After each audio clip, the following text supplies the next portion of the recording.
The village huddled close, a haven from the encroaching darkness of the woods.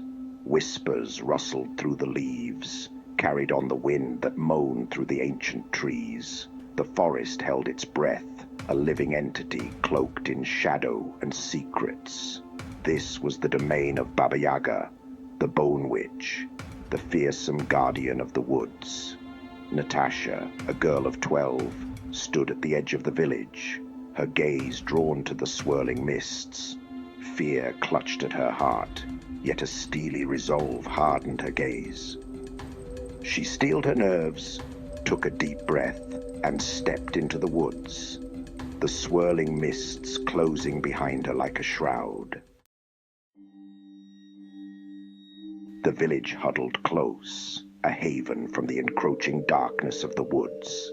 Whispers rustled through the leaves, carried on the wind that moaned through the ancient trees. This was the domain of Baba Yaga, the Bone Witch, the fearsome guardian of the woods. Natasha, a girl of 12, stood at the edge of the village, her gaze drawn to the swirling mists. Her mother lay ill, consumed by a fever that even the village healer couldn't cure.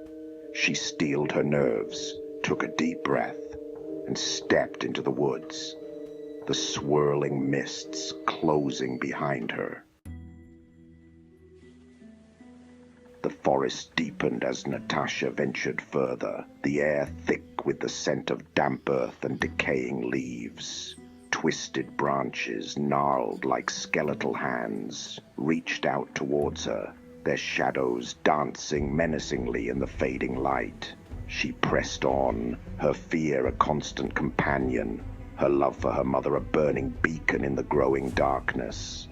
Then one morning, through the swirling mist, she saw it, a hut perched precariously on giant chicken legs, its windows glowing with an eerie, internal light. A raspy voice, ancient and chilling, sliced through the silence. Who dares disturb Baba Yaga? The hut's door creaked open, revealing a dimly lit interior filled with strange and wonderful objects.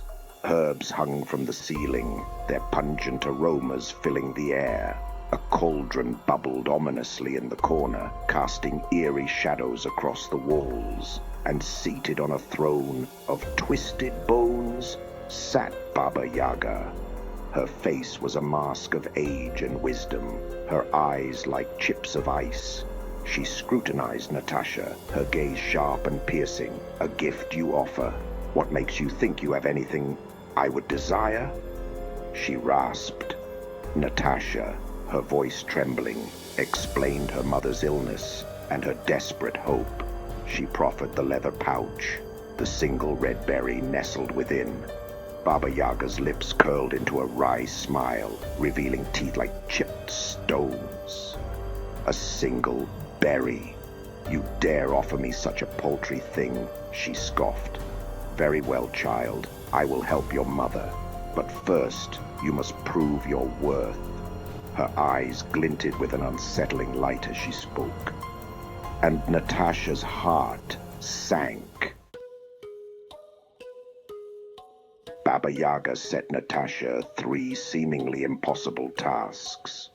First, she had to collect the tears of the moon, scattered like diamonds on the leaves of the weeping willow by the enchanted spring. Then, she had to weave a cloak of starlight, capturing the celestial glow of the night sky in its threads. Finally, she had to retrieve a feather from the firebird, a creature of legend, more flame than flesh. Each task pushed Natasha to her limits, but she persevered, driven by love for her mother and wonder at the magical world. With the moon's tears carefully collected in a vial woven from moonlight, Natasha faced her next challenge. Deep in the woods, where ancient oaks formed a cathedral canopy, she met a spider, its web spun from starlight. The spider, ancient and wise, listened to her tale. its many eyes reflecting Natasha's determination. Touched by her courage, the spider taught her the secrets of weaving starlight. Natasha wove the cloak, its threads shimmering like the night sky. With the cloak draped over her shoulders, she sought out the firebird. She found it in a burning grove, its feathers ablaze with living flame. The firebird paused, its fiery gaze meeting hers. Natasha saw a creature of immense power and ancient sorrow. It listened to her plea and offered a single feather from its wing. Natasha returned to the hut on chicken legs. Baba Yaga examined the moon's tears, the cloak of woven night, and the firebird's feather. A slow smile spread across Baba Yaga's face. "You have done well, child." She combined the objects in her cauldron and produced a potion. "Give this to your mother." Natasha thanked Baba Yaga and fled back through the forest. The potion worked its magic, restoring her mother's health. The village celebrated, and Natasha knew some journeys are worth taking.